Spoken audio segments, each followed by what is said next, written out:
The Porsche 911 GTS, despite being one of the last iterations of the now outgoing 997 series, is perhaps the version closest to the heart of what Porsche's flagship model represented in this generation. The GTS slots into the 911 range just above the Carrera S, offering 23 more horsepower and with an asking price of about $11,000 more. That still leaves plenty of breathing room for the far more powerful and dearer 911 Turbo in the upper reaches. Our test car feels like a typically trimmed example of this middle child too. Fitted with a standard rear drive instead of the optional all-wheel drive, and with Porsche's PDK dual-clutch transmission in place of the standard 6-speed manual.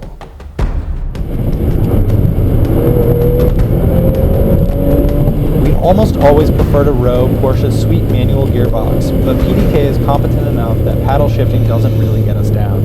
The dual clutch is fast on downshifts, and generally more involving than a typical automatic by some margin. Acceleration offered up from the 3.8 liter is stirring by objective measure, with a 0 to 60 time of 4.0 seconds for our GTS with the Sport Chrono Plus package. Still, we'd argue that the all-wheel drive equipped Carrera 4, despite its power deficit, pushes us back in our seats a bit harder, especially when we're doing a launch-controlled start.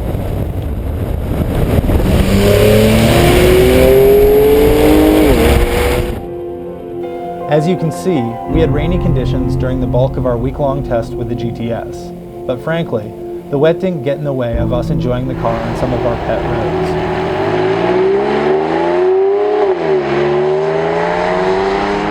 When powered by the back wheels only, modern 911s like the GTS still show us some of the same characterful rear-engine handling traits that have made the 911 legend.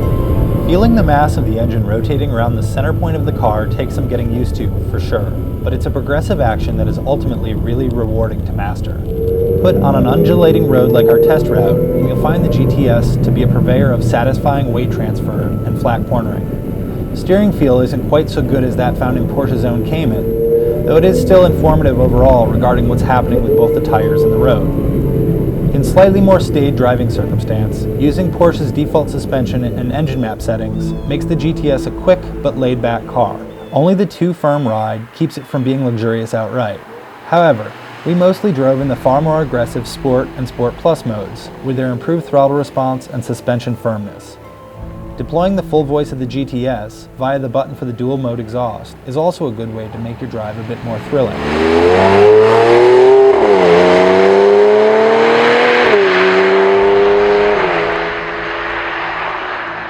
In short, the 911 GTS is a sort of just right blend of Porsche goodness that we can really get behind.